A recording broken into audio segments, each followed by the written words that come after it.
আসসালামু আলাইকুম ওয়া রাহমাতুল্লাহ। উপস্থিত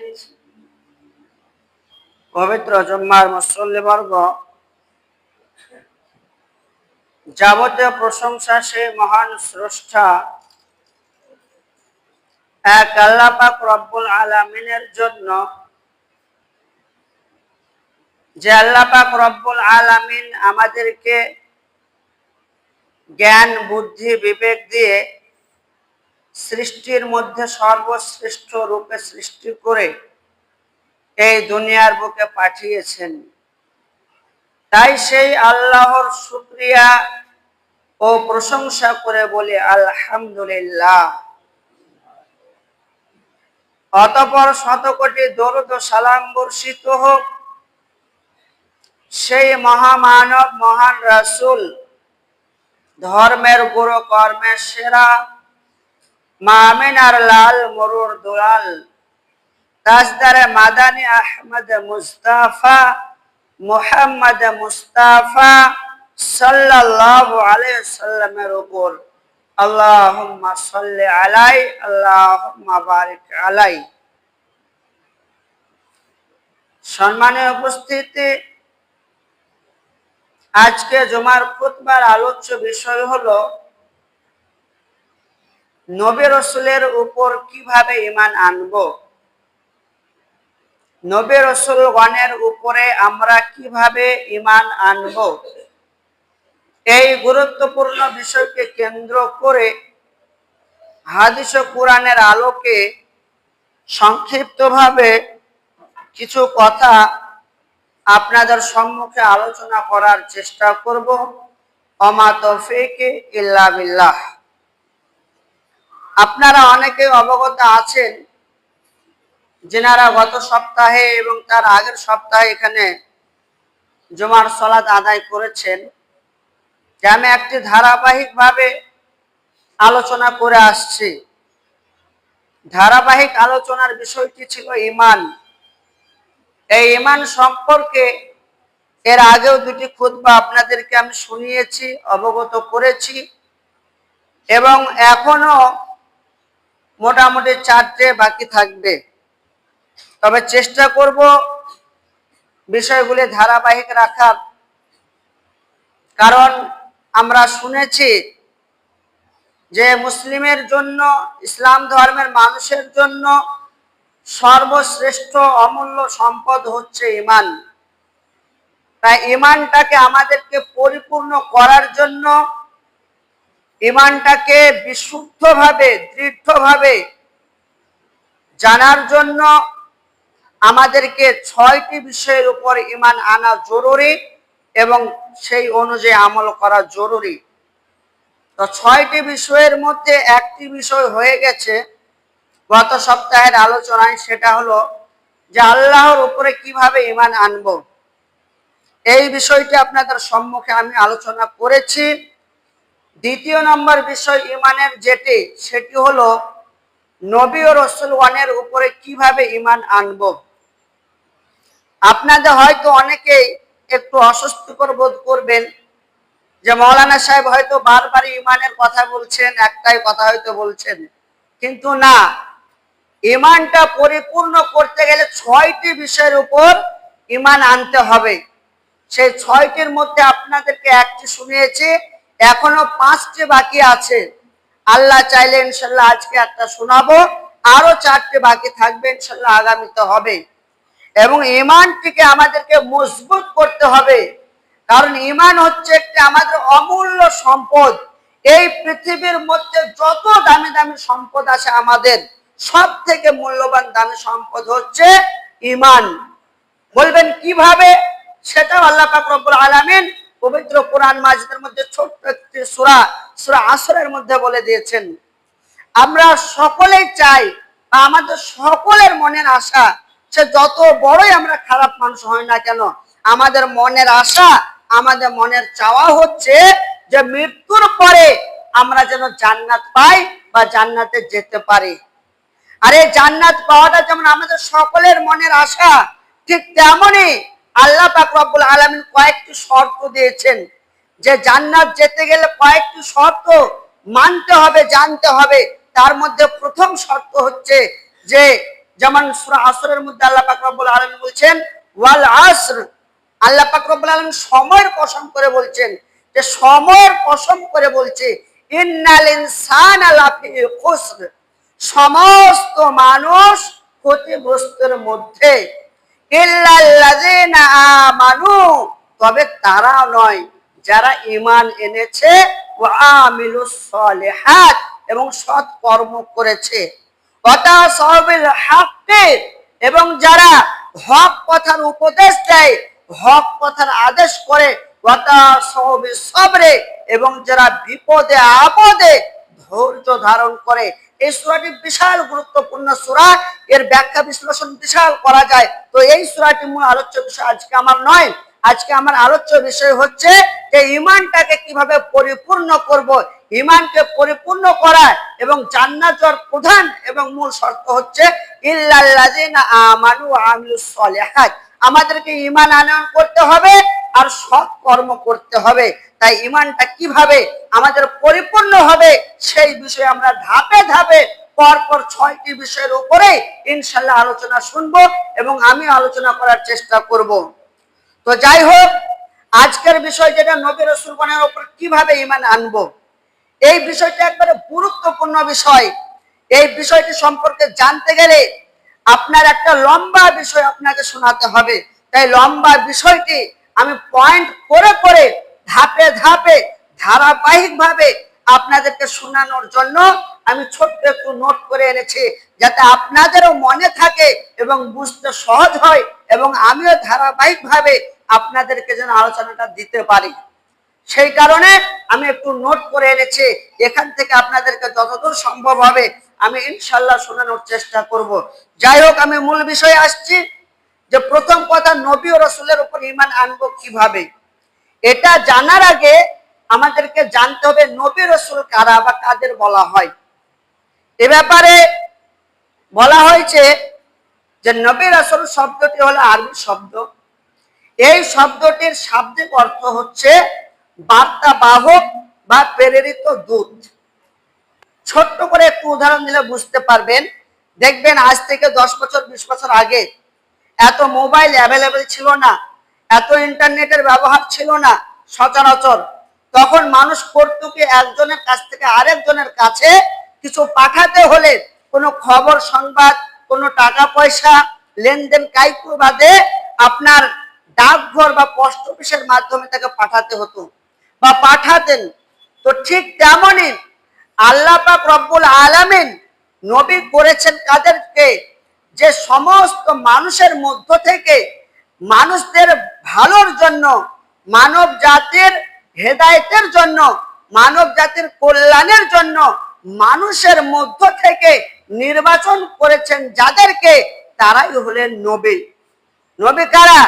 আল্লাহ পাক রব্বুল আলামিন মানুষের কল্যাণের জন্য, মানুষের হেদায়েতের জন্য মানুষের মধ্যে থেকে যাকে নির্বাচন করেছেন এবং যাকে ওহী দিয়েছেন, যাকে নবী হিসেবে মনোনীত করেছেন, তিনি হলেন নবী, তারাই হলেন নবী। আমরা বুঝতে পারলাম যে নবী কাদের বলা হয়। 2 নম্বর পয়েন্ট, যেটা এখন আমি আলোচনার মধ্যে ঢুকিনি, তবে তাদের যার সম্পর্কে আলোচনা করব তাদের পরিচয়টাকে জানার দরকার আছে। তাহলে আমরা বুঝতে পারলাম নবী কাদের বলা হয়। আরো ছোট্ট করে বলি যে বার্তা বাহক বা হেদায়েতের মাধ্যম হচ্ছেন নবী ও রাসূলগণ। 2 নম্বর পয়েন্ট হচ্ছে নবীর সংখ্যা কত বা নবী কতজন এসেছিলেন এই দুনিয়ার বুকে। আমরা একটা কথা খুব সচরাচর শুনতে পাই আলেম ওলামাদের মুখ থেকে, যে নবী হলেন 1,24,000, মতান্তরে 2,24,000। এত আসমান জমিন তফাৎ কিভাবে হলো? 1,24,000 অথবা 2,24,000, এই কথার কি আসলে কোনো ভিত্তি আছে? জি না, কোনো ভিত্তি নেই হাদিস কোরআনের। তবে একটা হাদিস আছে, সে বিষয়ে আমি পরে বলছি। তো যাই হোক, এই নবীর সংখ্যা সম্পর্কে পবিত্র কোরআনে কি বলা হয়েছে এ ব্যাপারে আমরা একটু জানি, যে আদৌ কি নবীর সংখ্যা নির্ধারিত হয়েছে না আপনার কোনো নির্ধারিত নেই, অসংখ্য। এ ব্যাপারে পবিত্র কোরআনের মধ্যে আল্লাহ পাক রব্বুল আলামিন বলছেন যে রাসূলান قد قصصناهم عليك ومن قبلكم من قبلك। আল্লাহ পাক রব্বুল আলামিন নবীর সংখ্যা বলেছেন না বলেননি, এমন একটি কোরআনের আয়াত আপনাদেরকে পেশ করছে। এই সূরার মধ্যে সূরা নিসায় এটা বলা হয়েছে যে রাসূলান কদ কাসাসনাহুম মিন ক্বাবলিক। আল্লাহ পাক রব্বুল আলামিন নবীকে কেন্দ্র করে বলছেন যে হে নবী, আপনার পূর্বে আমি অনেক নবী পাঠিয়েছি এবং তাদের ঘটনা, তাদের কাহিনী তোমাকে কিছুটা শুনিয়েছি বা বর্ণনা করেছি। আবার এমন বলছেন যে ওয়া রাসূলান লাম নাকসুস আলাইকা, এমন অনেক কাহিনী আছে, এমন অনেক নবীর ঘটনা আছে যেগুলো আপনাকে শোনায়নি বা বর্ণনা করিনি। তাহলে এই আয়াতের ভিত্তিতে বোঝা যায় যে নবীর সংখ্যা আল্লাহ নির্ধারিত করেননি। এছাড়াও আরো অনেক আয়াত আছে, আমি বিষয়টি খুব সংক্ষিপ্ত ভাবে বলবো যেহেতু লম্বা বিষয়। তো যাই হোক, আরো অনেক আয়াত আছে। বিভিন্ন আয়াতের মাধ্যমে একটা জিনিস আমরা বুঝতে পেরেছি যে নবীর সংখ্যা, রসুলের সংখ্যা আল্লাহ পাক রব্বুল আলামিন নির্ধারণ করে বলেননি। তিনি এত নবী বা এত রসুল এটা কোনো আয়াতে নির্ধারণ করেননি। তাহলে আমাদেরকে ঈমান আনতে হলে নবীদের উপরে এটাই ঈমান আনতে হবে যে নবী হচ্ছেন, রসুল হচ্ছেন অসংখ্য, যার কোনো সংখ্যা নেই।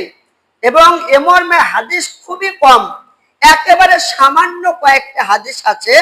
তো তার মধ্যে একটি হাদিস সহিহ পাওয়া যায়। সেই হাদিসটি কি? হাদিসটি আবু যার রাদিয়াল্লাহু তাআলা আনহু, আবু যার গিফারি রাদিয়াল্লাহু তাআলা আনহু তিনি বর্ণনা করছেন। তিনি বলছেন যে দাখালতু রাসূলুল্লাহ সাল্লাল্লাহু আলাইহি ওয়াসাল্লাম মসজিদিন, আমি নবী সাল্লাল্লাহু আলাইহি ওয়াসাল্লামের মসজিদে প্রবেশ করলাম। ওয়া হুয়া ফি মসজিদিন নবী সাল্লাল্লাহু আলাইহি ওয়াসাল্লাম, এবং সেই সময়ে আল্লাহ রাসূল সাল্লাল্লাহু আলাইহি ওয়াসাল্লাম মসজিদে ছিলেন। এবং কুলতু, আমি আল্লাহ রাসূল সাল্লাল্লাহু আলাইহি ওয়াসাল্লামকে জিজ্ঞাসা করলাম। কথাটি কে বলছেন? একজন বিখ্যাত সাহাবে হযরত আবু যার গিফারি রাদিয়াল্লাহু তাআলা আনহু তিনি বলছেন, কুলতু, আমি রাসূলুল্লাহ সাল্লাল্লাহু আলাইহি ওয়াসাল্লামকে জিজ্ঞাসা করলাম, কাম নাবিয়্যুন, কতটা নবী? যে ইয়া রাসূলুল্লাহ, দুনিয়াতে যে নবী রাসূল এসেছেন তাদের সংখ্যা কত, কতজন নবী এসেছেন? তখন আল্লাহ রাসূল সাল্লাল্লাহু আলাইহি ওয়াসাল্লাম বলছেন মিয়াতা আলফান, 100,000, অর্থাৎ 1,00,000 নবীন ওয়া আরবাআতুন ইশরুনা আলফান নবীন, মানে 100,000 এবং তারপরে একসঙ্গে বলছেন যে 1,24,000, টোটাল মিলে হচ্ছে যে 1,24,000। মিয়াতা আলফান নবীন ওয়া ইশরুনা আলফান নবীন, টোটাল নবীর সংখ্যা হচ্ছে যে 1,24,000 নবী। এটা একটি মাত্র হাদিস, সহিহ হাদিস পাওয়া যায়। তো এখান থেকে আমরা এতটুকু বুঝতে পারি যে নবীর সংখ্যা হচ্ছে অসংখ্য। তারপরেও যদি আমরা সংখ্যা নির্ধারণ করতে চাই তবে এটাই আমরা মানবো, ঈমান আনবো যে আল্লাহ রাসূল সাল্লাল্লাহু আলাইহি ওয়াসাল্লাম যেহেতু বলেছেন 1,24,000 নবী রাসূল ছিলেন। সম্মানীয় উপস্থিতি, স্পষ্ট কথা বুঝতে পারলাম। আমরা এতটুকু বলবো যে নবী রাসূল হচ্ছে অসংখ্য। তারপরে যদি বলতে হয় না সংখ্যা আছে বা জন আছে, এতজন আছে, তবে কতজন বলবো? যে 1,24,000, কারণ এই কথাটি স্বয়ং রাসূলুল্লাহ সাল্লাল্লাহু আলাইহি ওয়াসাল্লাম বলেছেন। তো যাই হোক, আমরা বুঝতে পারলাম নবী কাদেরকে বলা হয়, নবীর সংখ্যা কতটা। যদি নবীর সংখ্যা বলতে হয় 1,24,000 বলবো, মতান্তরে 2,24,000 এটা বলা যাবে না, আর না হলে বলবো অসংখ্য নবী রাসূল। এইবারে পয়েন্ট নাম্বার হচ্ছে 1 নম্বর পয়েন্ট, যে নবীদের উপরে কিভাবে আমরা ঈমান আনবো।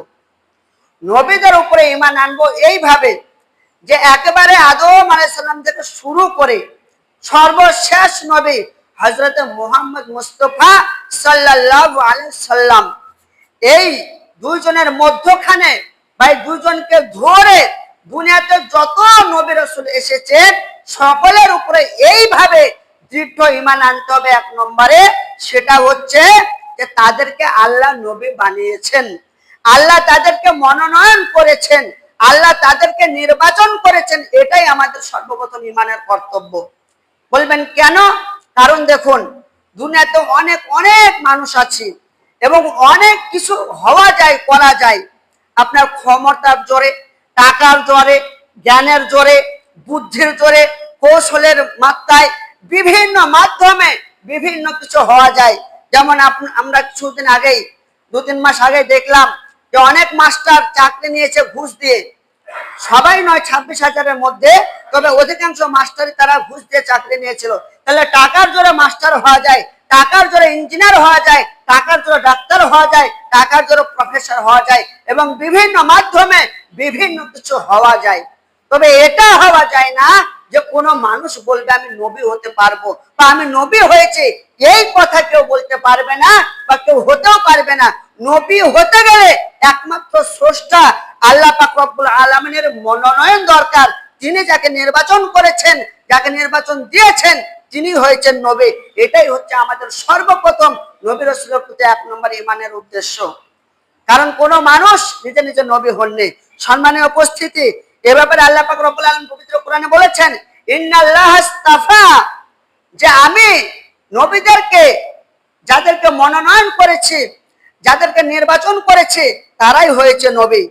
2 নম্বর পয়েন্ট যেটা হবে সেটা হচ্ছে সকল নবী রাসূল পুরুষ ছিলেন, কেউ মহিলা ছিলেন না। দেখুন আজকের যুগে যদি আমরা দেখি, লক্ষ্য রাখি, ডাক্তার বলেন, মাস্টার বলেন, প্রফেসর বলেন, ইঞ্জিনিয়ার বলেন, বিভিন্ন মাধ্যমের জিনিস বলেন, তাদের নারীও আছে পুরুষও আছে, নারীও আছে আবার পুরুষও আছে। কিন্তু আল্লাহ পাক রব্বুল আলামিন তিনি যত নবী রাসূল দুনিয়াতে প্রেরণ করেছেন, নির্বাচন করেছেন, নির্ধারিত করেছেন, তার মধ্যে একটিও মহিলা ছিল না, নারী ছিল না। এবং এ মর্মে কিছু মানুষের ধারণা যে হযরতে ঈসা আলাইহিস সালামের মা মারিয়াম আলাইহিস সালাম, তাকে অনেকে নবী বলেন, কিন্তু তিনি নবী ছিলেন না, তিনি ছিলেন নবীর মা। আবার অনেকে ঈসা আলাইহিস সালামকে বলেন নবীর পুত্র, মারিয়াম আলাইহিস সালামকে বলেন নবীর স্ত্রী। নাউজুবিল্লাহি মিন যালিক। এই কথা বলাও পাপ, এই আকীদা বিশ্বাস তো করা মহাপাপ, এই ধরনের কথা মুখে আনাও পাপ। যদি আপনাদেরকে বোঝানোর ক্ষেত্রে বলতে হয়, তো কিছু কিছু মানুষের ধারণা হচ্ছে যে ঈসা আলাইহিস সালামের মা মারিয়াম আলাইহিস সালাম নবী ছিলেন। কখনো নয়, কোশ্চেন কানেও তিনি নবী ছিলেন না। লম্বা ঘটনা আছে, আমি সেদিকে আর যাচ্ছি না। 3 নম্বর পয়েন্ট হচ্ছে, এবং এই 2 নম্বর পয়েন্টে ঈসা আলাইহিস সালামের ব্যাপারে অনেকে যে বলেছেন যে তিনি হচ্ছেন আল্লাহর বেটা, এটার পরিপ্রেক্ষিতে আল্লাহ পাক রব্বুল আলামিন সূরা কাহাফের মধ্যে বলছেন যে ঈসা আলাইহিস সালামকে লক্ষ্য করে বলছেন যে কুল, হে নবী আপনি বলুন, আনা বাশারুন মিসলুকুম, যে আমিও আপনাদের মতো বা তোমাদের মতো একজন মানুষ। ইল্লা ইন্নামা ইউহা ইলাইয়া, আমার নিকটে আল্লাহর ওহী অবতীর্ণ হয়। আমি নবী, আমি আল্লাহর বেটা নই, আমি তোমাদের মতো বা আপনাদের মতন একজন মানুষ। এই কথা ঈসা আলাইহিস সালাম বলেছিলেন এবং আল্লাহ বলতে বলেছিলেন। সম্মানীয় উপস্থিতি, 3 নম্বর পয়েন্ট কি? 3 নম্বর পয়েন্ট হচ্ছে সমস্ত নবীর দাওয়াত এক ছিল। দেখুন দুনিয়াতে একবারে আদম আলাইহিস সালাম থেকে শুরু করে আমাদের শেষ নবী পর্যন্ত যত নবী রাসূল এসেছেন, তাদের সকলের দাওয়াত, তাদের সকলের উদ্দেশ্য একটাই ছিল যে এক আল্লাহর দাওয়াত দিতে হবে, এক আল্লাহর দ্বীনের প্রচার করতে হবে। এই মর্মে সূরা আম্বিয়ার 25 নম্বর আয়াতে আল্লাহ পাক রব্বুল আলামিন বলেন, ওয়া মা আরসালনাকা মিন ক্বাবলিক, আল্লাহ রাসূল সাল্লাল্লাহু আলাইহি ওয়াসাল্লামকে কেন্দ্র করে বলছেন আল্লাহ পাক রব্বুল আলামিন যে হে নবী, আপনার পূর্বে আমি যত নবী পাঠিয়েছি তাদের একটি দিনের দাওয়াত ছিল, একটি তারা দিনের প্রচার করত। প্রথম সেটা হচ্ছে আন্নাহু লা ইলাহা ইল্লাল্লাহ, এক আল্লাহ ছাড়া সত্য কোনো উপাস্য নাই। তবে হ্যাঁ, তাদের শরীয়ত ভিন্ন হতে পারে বা ভিন্ন ছিল। আমরাও নামাজ পড়ছি, হয়তো অন্য কোনো নবীর কওমরাও নামাজ পড়ছেন, তবে আমাদের মতো হয়তো তাদের 5 ওয়াক্ত নামাজ ছিল না, আমাদের মতো হয়তো তাদের সিয়াম অল্প ছিল কিংবা বেশি ছিল। শরীয়ত ভিন্ন হতে পারে, কিন্তু দাওয়াত যেটা, মূল উদ্দেশ্য যেটা, সেটা কিন্তু একটাই ছিল সমস্ত নবীর। সম্মানীয় উপস্থিতি, 4 নম্বর পয়েন্ট যেটা, সেটা হচ্ছে যে সমস্ত নবী ও রাসূলের দায়িত্ব তারা পরিপূর্ণভাবে পালন করে গেছেন। আজকের যুগে দেখুন যারা মাস্টার, তারাও কিন্তু পরিপূর্ণ দায়িত্ব পালন করে না। যারা দেশের নেতা মন্ত্রী, মেম্বার, প্রধান, তারা অধিকাংশই কেউ পরিপূর্ণ দায়িত্ব তারা পালন করতে পারে না। আসে এক সময় দায়িত্ব পালন করব বলে, যখন চাকরি নেই তখন শপথ করে, যখন নেতা মন্ত্রী হয় তখন শপথ করা হয়, অঙ্গীকার করা হয় যে হ্যাঁ আমি যতটুকু পারবো নিজের জীবনকে বাঁচিয়ে রেখে বলা যায় বা সাধ্য অনুযায়ী আমরা দায়িত্ব পালন করব, এই অঙ্গীকার আমরা নেই। কিন্তু যখন সে পদ পেয়ে যায় তখন কিন্তু অধিকাংশ মানুষ, সেটা যেই হোক না কেন, আলেম ওলামা বলতে পারেন, মাস্টার ডাক্তার বলতে পারেন, দেশের নেতা মন্ত্রী বলতে পারেন, কোন মানুষই কিন্তু, অধিকাংশ মানুষই কিন্তু পরিপূর্ণ মানে তাদের দায়িত্ব কর্তব্য পালন করতে পারে না। কিন্তু রাসূলগণ, নবীগণ তারা 100 তাদেরকে যে দায়িত্ব দেওয়া হয়েছিল তারা সেই দায়িত্ব পরিপূর্ণভাবে পালন করে গেছেন। কারণ পবিত্র কোরআন মাজিদের মধ্যে সেই ধরনের কথা আল্লাহ পাক রব্বুল আলামিন জানিয়ে দিয়েছেন। আল্লাহ পাক রব্বুল আলামিন বলছেন সূরা মাইদার 67 নম্বর আয়াতে, ইয়া আইয়ুহার রাসূল, হে নবী, বাল্লিগ, পৌঁছে দাও, উনজিল আলাইকা মির রাব্বিক, তোমার রবের নিকট থেকে তোমার উপরে যেটা দেওয়া হয়েছে, যে দায়িত্ব তোমার আল্লাহ তোমাকে দিয়েছে, সেই দায়িত্বটা তুমি পৌঁছে দাও, মানুষের কাছে জানিয়ে দাও, মানুষের কাছে পৌঁছে দাও। যদি তা না করো, ওয়া ইন লাম তাফআল, ওয়া ইন লাম তাফআল, একবারে কোরআনের আয়াতের কথা আল্লাহ পাক রব্বুল আলামিন নিজে বলছেন, ওয়া ইন লাম তাফআল, যদি তুমি তা না করো, বাল্লিগ, তাহলে তুমি কি করলে, ফামা বাল্লাগতা রিসালাহ, তুমি আম্বিয়ার যে কাজ, নবীর যে কাজ, সেই দায়িত্ব তুমি পালন করলে না। অতএব সমস্ত নবী, যত নবী রাসূল এই দুনিয়াতে এসেছিলেন, আমাদেরকে এটাই বিশ্বাস করতে হবে, তাদেরকে যে দায়িত্ব দেওয়া হয়েছিল তারা পরিপূর্ণভাবে 100 তারা দায়িত্ব পালন করে গিয়েছেন। যদি তারা কেউ দায়িত্ব খেয়ানত করত, তারা যদি অমান্য করত, তাহলে তাদের নাম নবী হতো না। আল্লাহ পাক রব্বুল আলামিন নিজে বলছেন, ফামা বাল্লাগতা, তোমাকে আম্বিয়া হিসাবে বিবেচিত করা হতো না, এটাই অর্থ বোঝায়। তো যাই হোক, সম্মানীয় উপস্থিতি, এই ধরনের কথা আল্লাহ রাসূল সাল্লাল্লাহু আলাইহি ওয়াসাল্লাম কিছুদিন আগে আপনাদেরকে আমি শোনালাম, যে আরাফাতের ময়দানে আল্লাহ রাসূল সাল্লাল্লাহু আলাইহি ওয়াসাল্লাম বলেন যে, আলা হাল বাল্লাগতা, আমি কি তোমাদের নিকটে আল্লাহ রাসূলের দিনকে পৌঁছে দিইনি, আমি কি আমার দায়িত্ব পূরণ করিনি? তখন সমস্ত সাহাবীরা সে আরাফাতের ময়দানে লক্ষ লক্ষ সাহাবীরা সাক্ষ্য দিয়েছিল, ক্বালু নাশহাদু আন্নাকা, জি আল্লাহ রাসূল সাল্লাল্লাহু আলাইহি ওয়াসাল্লাম, আপনি আপনার দায়িত্ব পরিপূর্ণভাবে পালন করেছেন।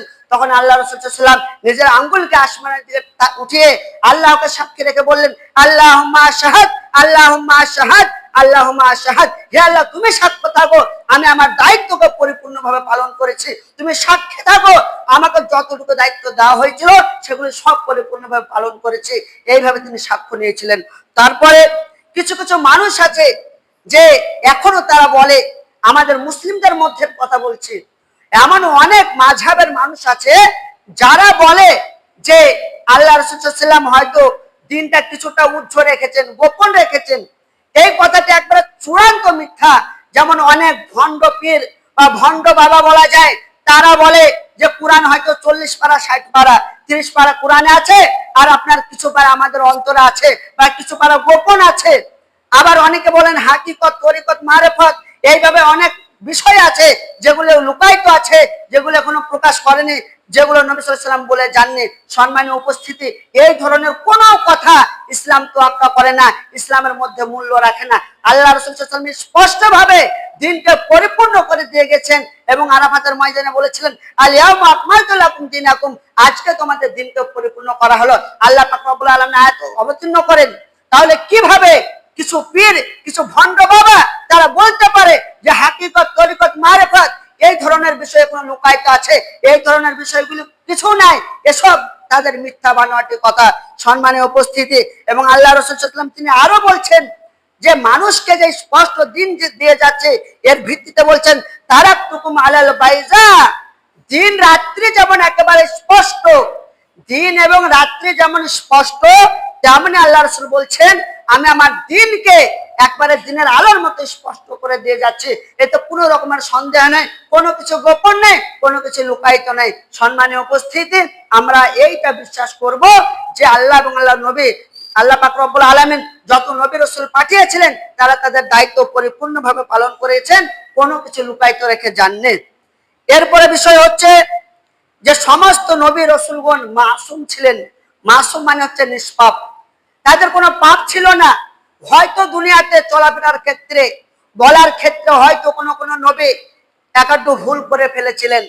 যেমন আমরা দেখতে পাই যে মূসা আলাইহিস সালাম কোন এক ব্যক্তিকে রাগের চড়ে এক চড় মারে এবং সেই ব্যক্তিটি মারা যায়, এবং প্রথম নবী যিনি আদম আলাইহিস সালাম, তিনাকে যখন জান্নাতে রাখা হলো এবং ফল খেতে নিষেধ করা হলো, তখন তিনি শয়তানের চক্রান্তে পড়ে সেই গাছের ফল খেয়ে ফেললেন। এইভাবে আরো আরো অনেক নবী হয়তো সামান্য কিছুটা ভুল করেছিলেন, কিন্তু আল্লাহ পাক রব্বুল আলামিন তাদেরকে একটি করে সুযোগ দিয়েছিলেন যে তোমরা দোয়া করো, আমি তোমাদের একটি দোয়া কবুল করে নিব। হয়তো সেই দোয়ার মাধ্যমেই তিনারা মাসুম হয়ে গেছেন, নিষ্পাপ হয়ে গেছেন। এবং সব থেকে আশ্চর্য কথা হচ্ছে একটি, যে আমাদের নবী শ্রেষ্ঠ নবী, তার কিন্তু কোনো ভুল ছিল না। তিনি একজন এত মহান ব্যক্তি, তিনার কোনো ভুল ছিল না এই দুনিয়ার বুকে। এবং তিনার যে একটা সুযোগ দেওয়া হয়েছে, আল্লাহ পাক রব্বুল আলামিন বলেছিলেন আমি প্রত্যেক নবীর একটি করে গুনাহ মাফ করে দেব, একটি করে দোয়া কবুল করে নেব, এমনিতে তাদেরকে সুযোগ দেব। তা আল্লাহ রাসূল সাল্লাল্লাহু আলাইহি ওয়াসাল্লাম সেই সুযোগটা নেননি। তিনি সুযোগটা দুনিয়াতে নেননি বা নেওয়ার দরকারও পড়েনি। তিনি সেই সুযোগটা রেখে দিয়েছেন কিয়ামতের দিনে নেবেন বলে, যে তার উম্মতের জন্য শাফায়াত করবে, এই উদ্দেশ্যে তিনি দুনিয়াতে সেই সুযোগটা নেননি। সুবহানাল্লাহ। আল্লাহ রাসূল সাল্লাল্লাহু আলাইহি ওয়াসাল্লাম তার উম্মতের জন্য কত ভাবেন দেখুন। দুনিয়ার বুকে না চেয়ে বলছে এটা থাক, এটা পরকালে আল্লাহর সঙ্গে আমি চেয়ে নিব, এই সুযোগটা আমি পাবো, এই সুযোগটা আমি কাজে লাগাবো, আমার উম্মতদেরকে জাহান্নাম থেকে রক্ষা করে তাদের জন্য সুপারিশ করে শাফায়াত করে তাদেরকে জান্নাতের মধ্যে নিয়ে আসবো। সম্মানীয় উপস্থিতি, তবে এখানে একটু কথা বলে দিই, যে সমস্ত মানুষেরা বিদআত এবং শিরকে জড়িত থাকে, সেই সমস্ত মানুষেরা আল্লাহ রাসূল সাল্লাল্লাহু আলাইহি ওয়াসাল্লামের শাফায়াত পাবে না। হাদিসের মধ্যে বলা হয়েছে আল্লাহ রাসূল সাল্লাল্লাহু আলাইহি ওয়াসাল্লামের সামনে সেই সমস্ত উম্মতরা আসবে এবং ফেরেশতারা সেই সমস্ত উম্মতের মধ্যে একটি পর্দা করে দেবে। তখন আল্লাহ রাসূল সাল্লাল্লাহু আলাইহি ওয়াসাল্লাম বলবেন, আরে ওরা তো আমার উম্মত, আমি তো চিনতে পারছি, তারাও তো আমাকে চিনতে পারছে, সেই জন্য আমার কাছে আসছে। তখন ফেরেশতারা বলবেন, না আল্লাহ রাসূল, ওরা দুনিয়ার বুকে বিদআত করতো, শিরক করতো, তারা বিদআতকে প্রশ্রয় দিত, বিদআতকে পরিচালনা করতো, তাদেরকে শাফায়াত তাদের জন্য আপনি করতে পাবেন না। তো যাই হোক, আমরা বুঝতে পারছি যে এই দুনিয়ার বুকে যত নবী রাসূল এসেছিলেন তারা সকলে মাসুম হয়ে গেছেন।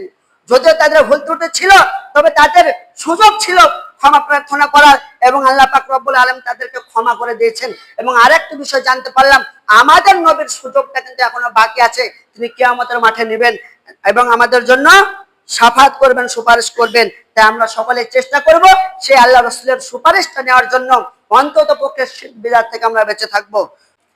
6 নম্বর বিষয় যেটা, সেটা হচ্ছে যে সমস্ত নবীগণের জন্য আল্লাহ পাক রব্বুল আলামিন কিছু মুজিজা দিয়েছিলেন। প্রায় নবীকেই বলা যায় যে কিছু তাদেরকে একটা অলৌকিক শক্তি বলা যায় বা আশ্চর্যজনক শক্তি, যেটা সম্ভব নয় মানুষের জন্য, বা সেই সময়ের মানুষেরা সেগুলি দেখে আশ্চর্য হতো যে এটা আবার কেমন জিনিস। এই ধরনের কিছু অলৌকিক মুজিজা আল্লাহ পাক রব্বুল আলামিন তার নবী রাসূলকে দিয়েছেন। যেমন ছোট্ট করে আমি 2-3টি বলি। ঈসা আলাইহিস সালামকে এমন একটা মুজিজা দেওয়া হয়েছিল যে তিনি মৃত ব্যক্তিকে বা মৃত মানুষকে জীবন্ত করে দিতে পারতেন, এটা একটা তার মুজিজা। তারপরে দাউদ আলাইহিস সালামকে এমন ক্ষমতা দেওয়া হয়েছিল যে লোহা এবং পাহাড় পর্বত এই সমস্ত জিনিসগুলি তার কন্ট্রোলে ছিল। দাউদ আলাইহিস সালাম যদি মনে করতেন লোহাকে হাতের মধ্যে ধরে এভাবে গলিয়ে দেব, মানুষেরা আজকের যুগে লোহা গলাতে পারে, কিন্তু অনেক আগুনের উত্তাপ দিয়ে পুড়িয়ে তাকে গলাতে পারে, কিন্তু দাউদ আলাইহিস সালামের এমন একটা মুজিজা যে তিনি হাতের মধ্যে লোহাকে ধরলে তিনি বাঁকানোর ইচ্ছা করলে বাঁকিয়ে দিতেন, গলানোর ইচ্ছা করলে গলিয়ে দিতেন। এটা হচ্ছে তার মুজিজা। আর 3 নম্বর বলি যেটা, সেটা হচ্ছে যে সুলাইমান আলাইহিস সালামকে এমন মুজিজা আল্লাহ পাক রব্বুল আলামিন দিয়েছিলেন যে মানুষ, জিন, আগুন, বাতাস এই ধরনের বিষয়গুলো সুলাইমান আলাইহিস সালামের আয়ত্তে ছিল। তিনি জিনদের কথা বুঝতে পারতেন, মানুষের কথা তো বুঝতে পারতেন, এবং তিনি বাতাসকে যে নির্দেশ করতেন, আদেশ করতেন, বাতাস সেটা শুনতো। বাতাসকে যদি বলতো তুমি উল্টো দিকে চলো, উল্টো দিকে চলতো, সিধা দিকে চলো, তখন সিধা দিকে চলতো। তো যাই হোক, এক কথায় বলতে পারি যে আল্লাহ পাক রব্বুল আলামিন নবী রাসূলকে কিছু মুজিজা দিয়েছিলেন, এটা আমরা বিশ্বাস করব। 7 নম্বর পয়েন্ট যেটা, সেটা হচ্ছে যে সমস্ত নবী রাসূলকে বিশ্বাস করতে হবে, কিন্তু মানতে হবে আমাদের নবী সাল্লাল্লাহু আলাইহি ওয়াসাল্লামকে। আমরা একেবারে আদম আলাইহিস সালাম থেকে শুরু করে শেষ নবী মুহাম্মদ সাল্লাল্লাহু আলাইহি ওয়াসাল্লাম পর্যন্ত দুনিয়াতে যত নবী রাসূল এসেছেন সকলের উপরে ঈমান আনার কথা ঠিক, এ কথাই চূড়ান্ত, এবং বিন্দু পরিমাণ তাদের উপরে সন্দেহ করতে পারবো না, সন্দেহ আনবো না, এটা সত্য। কিন্তু আমাদের শেষ নবী হযরত মুহাম্মদ সাল্লাল্লাহু আলাইহি ওয়াসাল্লামকে আমাদেরকে মানতে হবে, তার শরীয়তকে আমাদেরকে মেনে দুনিয়াতে জীবনযাপন করতে হবে। এমন একটা ঘটনা আছে যে হযরত উমর রাদিয়াল্লাহু তাআলা আনহু তিনি একদিন মুসা আলাইহিস সালামের উপর অবতীর্ণ তাওরাত, সেই তাওরাত গ্রন্থটা আল্লাহ রাসূলের সামনে পাঠ করছিলেন। তো আল্লাহ রাসূল সাল্লাল্লাহু আলাইহি ওয়াসাল্লাম তাওরাত পাঠ করে দেখে এত রাগান্বিত হয়ে গেলেন, আল্লাহ রাসূলের চোখ মুখ লাল হয়ে গেল, একবারে টকটকে হয়ে গেল। এই দৃশ্য দেখে হযরত উমর রাদিয়াল্লাহু তাআলা সঙ্গে সঙ্গে সেই তাওরাত বন্ধ করলেন। তারপরে বলেন রাজিতু বিল্লাহি রাব্বা ওয়া বিল ইসলামি দীনা ওয়া বি মুহাম্মাদিন নাবিয়্যা, যে আমি মুহাম্মদকে নবী হিসেবে মানছি। তখন আল্লাহ রাসূল সাল্লাল্লাহু আলাইহি ওয়াসাল্লাম বললেন যে লাউ কানা হাইয়ান মুসা, আজকের দিনে যদি মুসা বেঁচে থাকতো। তারপরে বলছেন যে জালালতুম আজকে যদি তোমরা মুসার দিনটাকে মানতে তাহলে তোমরা গোমরাই হয়ে যেতে এবং মুসা আলাইহিস সালাম তোমাদের উপরে রাগান্বিত হয়ে যেত।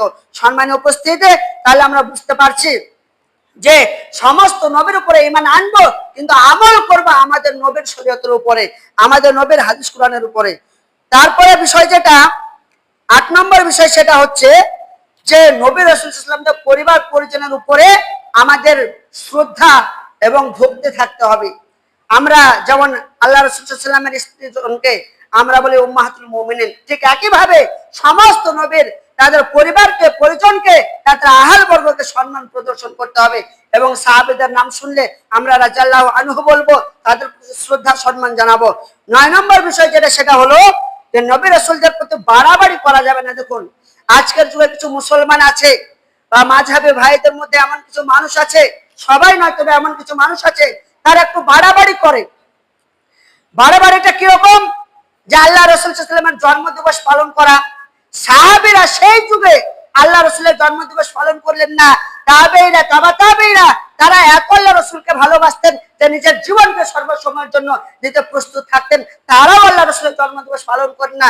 কিন্তু আজকের যুগে কিছু ভণ্ড এবং জাহেল মূর্খ মানুষ, তারা আশিক রাসূল হয়ে আল্লাহ রাসূলের উপরে দরদ দেখিয়ে মায়া দেখিয়ে তারা বিদআতে যুক্ত হয়ে যায়, তারা আল্লাহ রাসূলের মানে জন্মদিবসকে পালন করতে চায়। এটা হচ্ছে একেবারে চূড়ান্ত বাড়াবাড়ি এবং মূর্খামি কাজ। এই ধরনের কার্যকলাপ করা যাবে না। আবার কি বলা হয়েছে যে আল্লাহ রাসূল সাল্লাল্লাহু আলাইহি ওয়াসাল্লাম তিনি হাজির নাজির, তিনি সব জায়গায় উপস্থিত থাকেন। এবং অনেকে বলে আল্লাহ রাসূল মারা গেছেন, এটা বলা যাবে না। অনেকে বলেন যে আল্লাহ রাসূলকে কবর বলা যাবে না, রওজা বলতে হবে, রওজা মোবারক বলতে হবে। বিভিন্ন দিক দিয়ে বাড়াবাড়ি আছে, যদি আমার বলার সময় নেই, তবে এতটুকু বলে আল্লাহ রাসূল সাল্লাল্লাহু আলাইহি ওয়াসাল্লাম তিনি নিজেই তার কবরকে কবর বলে গেছেন। তিনি বলেছেন জাআলাল্লাহু কবরান ঈদান, তোমরা আমার কবরের কাছে মানে পূজা পার্বণ করো না, ঈদ করো না, উৎসব করো না, আনন্দ করো না। তাছাড়াও বিখ্যাত স্কলার ইসলামের ইমাম মালিক রাহমাতুল্লাহ আলাইহি তিনি ওই আল্লাহ রাসূল সাল্লাল্লাহু আলাইহি ওয়াসাল্লামের কবরের পাশে পড়াইতেন, দার্স দিতেন। তো তিনি একদিন বলছেন মা মিন রাজুলিন ইয়াখুযুহু কালামুন মারদুদুন আও মাখুযুন ইল্লা সাহিব হাদাল কবর। ইমাম মালিক রাদিয়াল্লাহু তাআলা আনহু তিনি বলছেন যে পৃথিবীতে এমন কোন মানুষ নাই সেই মানুষের সমস্ত কথা গ্রহণযোগ্য, তবে একজন ব্যক্তি ইল্লা হাদিহিল কবর, এই কবরওয়ালা ব্যক্তি ছাড়া। তাহলে কি বললেন তিনি? যে পৃথিবীতে এমন কোন মানুষ নাই যার সব কথা গ্রহণযোগ্য, একমাত্র আল্লাহ রাসূল সাল্লাল্লাহু আলাইহি ওয়াসাল্লাম ছাড়া। তাহলে এই কথার উক্তিতে আমরা বুঝতে পারি আল্লাহ রাসূলের কবরকে কবর বলা যাবে, আল্লাহ রাসূলের কবরকে রওজাই বলতে হবে, এটা কোনো বিধান নয়। এবং আল্লাহ রাসূলের ক্ষেত্রে আমরা কোন রকম ভাবে বাড়াবাড়ি করব না। সর্বশেষ যেটা বিষয়, সেটা হচ্ছে আমাদের নবী হচ্ছেন শ্রেষ্ঠ নবী, এইটার উপরে চূড়ান্ত ভাবে বিশ্বাস রেখে তার যে মর্যাদা, সেই মর্যাদার বিষয়কে আমাদেরকে লক্ষ্য রাখতে হবে। সম্মানীয় উপস্থিতি, তিনি ছিলেন সারা বিশ্বের নবী। বিভিন্ন যুগে যুগে কালে কালে আল্লাহ পাক রব্বুল আলামিন নবী পাঠিয়েছিলেন, রাসূল পাঠিয়েছিলেন, কিন্তু এলাকা ভিত্তিক, দেশ ভিত্তিক, জাতি ভিত্তিক। কিন্তু আল্লাহ রাসূল সাল্লাল্লাহু আলাইহি ওয়াসাল্লাম এমন একজন মহান নবী, তিনি হলেন রাহমাতুল লিল আলামিন, সারা বিশ্বের নবী। তিনি কোনো নির্ধারিত জাতির জন্য নয়, তিনি কোনো নির্ধারিত দেশের জন্য নয়, সমগ্র জগতের, সমগ্র মানব জাতির জন্য তিনি হলেন নবী। এবং তিনি আরেকটা মানে মর্যাদার বিষয় হচ্ছে তিনি হলেন খাতামান নবিয়্যিন, আমাদের শেষ নবী হচ্ছেন সর্বশেষ নবী, তিনার পরে আর কোনো নবী আসবে না। যুগে যুগে কালে কালে আল্লাহ যত নবী রাসূল পাঠিয়েছেন তারা সবাই একে একে বলে গেছেন যে আমার পর অমুক নবী আসবে, আমার পরে এই নবী আসবে, কিন্তু আল্লাহ রাসূল সাল্লাল্লাহু আলাইহি ওয়াসাল্লাম তিনি বলেননি যে আমার পরে আর কোনো নবী আসবে, আমি হচ্ছে খাতামুন নবী, আমি হচ্ছে সর্বশেষ নবী। তবে এখানে একটা কথা, সেটা হচ্ছে হযরত ঈসা আলাইহিস সালাম আসবেন, এটা আমরা সকলেই জানি। তবে হযরত ঈসা আলাইহিস সালাম আসবেন, তিনি নবী হিসেবে আসবেন না, তিনি মুহাম্মদ সাল্লাল্লাহু আলাইহি ওয়াসাল্লামের শরীয়তকে প্রচার করার জন্য এবং মুহাম্মদ সাল্লাল্লাহু আলাইহি ওয়াসাল্লামের উম্মত হিসেবে আসবেন। সম্মানীয় উপস্থিতি, এবং আমাদেরকে এটাও বিশ্বাস করতে হবে যে নবীর সুপারিশ হচ্ছে বড় সুপারিশ, এই সুপারিশ যেন আমরা সকলে নিতে পারি। পরিশেষে আরেকবার ছোট্ট করে বলে দিচ্ছি যে নবী সাল্লাল্লাহু আলাইহি ওয়াসাল্লামের উপরে কিভাবে ঈমানের বিষয়গুলি। এক নম্বর বিষয় হচ্ছে নবী রাসূলগণের প্রতি বিশ্বাস ওইভাবে আনতে হবে যে তিনারা হলেন আল্লাহর নির্বাচিত নবী, কোনো মানুষ তাদেরকে তৈরি করেনি বা তাদেরকে নির্বাচন করেনি। দুই নম্বর পয়েন্ট হচ্ছে সকল নবী মানুষ ও পুরুষ ছিলেন, তারা কেউ নারী ছিলেন না। তিন নম্বর বিষয় হচ্ছে সমস্ত নবীর দাওয়াত এক ছিল, তবে তাদের শরীয়ত ভিন্ন হতে পারে। চার নম্বর পয়েন্ট হচ্ছে যে সমস্ত নবী রাসূল তাদের দায়িত্ব পরিপূর্ণভাবে পালন করে গেছেন, এতে কোনো সন্দেহ নাই। পাঁচ নম্বর বিষয় হচ্ছে সমস্ত নবী রাসূল সাল্লাল্লাহু আলাইহি ওয়াসাল্লাম মাসুম ছিলেন, নিষ্পাপ ছিলেন, এটা আমাদের কোনো সন্দেহ নাই এবং এটা বিশ্বাস রাখতে হবে। ছয় নম্বর বিষয় হচ্ছে প্রত্যেক নবী রাসূলের মুজিজা ছিল। সাত নম্বর বিষয় হচ্ছে নবী সমস্ত নবী রাসূলকে বিশ্বাস করতে হবে, কিন্তু মানতে হবে আমাদের নবী সাল্লাল্লাহু আলাইহি ওয়াসাল্লামকে। আট নম্বর বিষয় যেটা, সেটা হচ্ছে সমস্ত রাসূল সাল্লাল্লাহু আলাইহি ওয়াসাল্লাম এবং নবীদের পরিবার পরিজনের প্রতি শ্রদ্ধা সম্মান জানাতে হবে। নয় নম্বর পয়েন্ট হচ্ছে যে নবী রাসূলদের প্রতি বাড়াবাড়ি করা যাবে না। 10 নম্বর বিষয় হচ্ছে আমাদের নবী হলেন শ্রেষ্ঠ নবী, শেষ নবী, আখেরি নবী এবং তিনি হলেন সবথেকে মর্যাদাপূর্ণ নবী। এইটা আমাদেরকে বিষয়গুলির উপরে পরিপূর্ণভাবে ঈমান আনয়ন করতে হবে এবং এই ঈমানের উপরে দৃঢ় থেকে অবিচল থেকে রাসূল এবং নবীগণের উপর আমাদেরকে ঈমান আনয়ন করতে হবে। পরিশেষে আল্লাহর কাছে দোয়া করে বলি, হে আল্লাহ, আমরা যতটুকু শুনলাম নবী রাসূলের ব্যাপারে সেইগুলির উপরে পরিপূর্ণভাবে ঈমান আনার তৌফিক দান করো, সকলে বলে আমিন।